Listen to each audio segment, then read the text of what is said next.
التحيات لله والصلوات والطيبات. السلام عليك أيها النبي ورحمة الله وبركاته. السلام علينا وعلى عباد الله الصالحين. أشهد أن لا إله إلا الله وأشهد أن محمدا عبده ورسوله. اللهم صل على محمد وعلى آل محمد كما صليت على إبراهيم وعلى آل إبراهيم إنك حميد مجيد.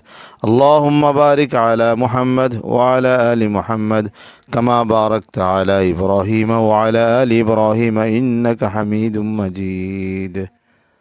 اللهم إني ظلمت نفسي ظلما كثيرا ولا يغفر الذنوب إلا أنت فاغفر لي مغفرة من عندك وارحمني إنك أنت الغفور الرحيم.